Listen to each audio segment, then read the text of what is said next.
संविधान कहता है आपसे कि काटा सबको जाएगा, बस किसी का नंबर पहले और किसी का बाद में आएगा। दोस्तों, मैं ऐसा इसलिए कह रहा हूं क्योंकि संविधान और संवैधानिक तंत्र पिछले 77 साल से हमारे देश की जनसंख्या से, जनता से इसी तरह का व्यवहार कर रहा है। और उस व्यवहार का मतलब ये है क्योंकि हमारी जो बेसिक जरूरतें हैं वो संविधान के निर्माता और संविधान के उच्च कोटि के जो नेता हैं वो सभी ये जानते हैं कि वो 100% लोगों को ना तो शिक्षा दे सकते हैं, ना चिकित्सा दे सकते हैं, ना रोजगार दे सकते हैं, ना सुरक्षा दे सकते हैं, ना न्याय दे सकते हैं।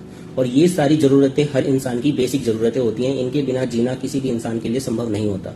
अब सरकार को ये सारी बेसिक जरूरतें पूरे ना करने का कारण हमें देना पड़ता है। इसलिए सरकार ने इसका जो सोल्यूशन निकाल रखा है वो आपस में हम सबको लड़ा देने का और हम ही को आपस में आरोपी बना देने की कोशिश करता है। उसका एक सबसे बड़ा एग्जाम्पल ये है कि ये जो आरक्षण नीति है और सुरक्षा के नाम पर तरह तरह के एक्ट लगा के आपस में जनता को लड़ाना, समाज को समाज से लड़ाना, जातियों को आपस में लड़ाना, धर्मों को आपस में लड़ाना, ये सब उसी तरह के रास्ते हैं। इन सबका उद्देश्य यही है कि सरकार को अपने आप को बचाने के लिए ये सब करना पड़ता है। कई बार हमको लगता है कि आरक्षण होने की वजह से, रिजर्वेशन होने की वजह से कई लोगों को नौकरियां नहीं मिलती हैं, कई लोगों को शिक्षा नहीं मिलती है, कई लोगों को न्याय नहीं मिलता है, या कई बार बहुत सारी चीजें, अपराध बढ़ता है, वो सब चीजें हम सोचते हैं। लेकिन वो सब चीजें होती क्यों हैं?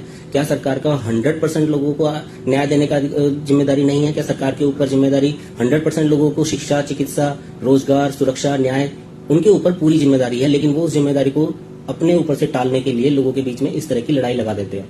ये सभी लड़ाइयां सरकार की हैं जो हमें आपस में लड़नी पड़ती हैं। हमें ये सब चीजें हम सरकार से ना मांगे, संविधान से ना उम्मीद करें, इसलिए ये सारी चीजें हमारे बीच में घुसेड़ दी जाती हैं। जब आप टैक्स 100% लोगों से लेते हो तो चिकित्सा पर 100% लोगों का क्यों अधिकार नहीं है? सुरक्षा पर 100% लोगों का अधिकार क्यों नहीं है? न्याय पर 100% लोगों का अधिकार क्यों नहीं है? वैसे तो मैं ये मानता हूं कि संवैधानिक तरीके से ना तो 100% लोगों को कभी भी सुरक्षा दी जा सकती है, ना चिकित्सा दी जा सकती है, ना न्याय दिया जा सकता है, क्योंकि इतनी बड़ी आबादी को इस तरह से कभी कंट्रोल किया ही नहीं जा सकता। क्योंकि संविधान चाहता है कि आप अपनी छोटी बड़ी हर तरह की छोटी से छोटी समस्या को लेकर पुलिस के पास पहुंचें, फिर कोर्ट के पास पहुंचें, अपनी एनर्जी, अपने समय और अपना पैसा सब कुछ बर्बाद करने के बाद फिर थक हार के घर बैठ जाएं और इस हिसाब से सरकार का पैसा बन जाए। उन्हें कोई फर्क नहीं पड़ता आपको क्या मिला नहीं मिला। उन्होंने इसीलिए सामाजिक व्यवस्था को और ताने बाने को सब कुछ खत्म कर दिया है। इसी तरह से आप जानते हैं चिकित्सा में भी वो यही चाहते हैं कि आपकी छोटी से छोटी बीमारी सिर्फ हॉस्पिटल में जाएं, डॉक्टर के पास जाएं, फिर वहां भी आप अपना टाइम, पैसा, एनर्जी सब कुछ वेस्ट करें और उसके बाद आप मर जाएं या फिर बेकार होकर घर में पड़ जाएं। उससे भी उन्हें सिर्फ पैसे का फायदा हुआ, उन्हें आपकी किसी चीज से कोई लेना देना नहीं है।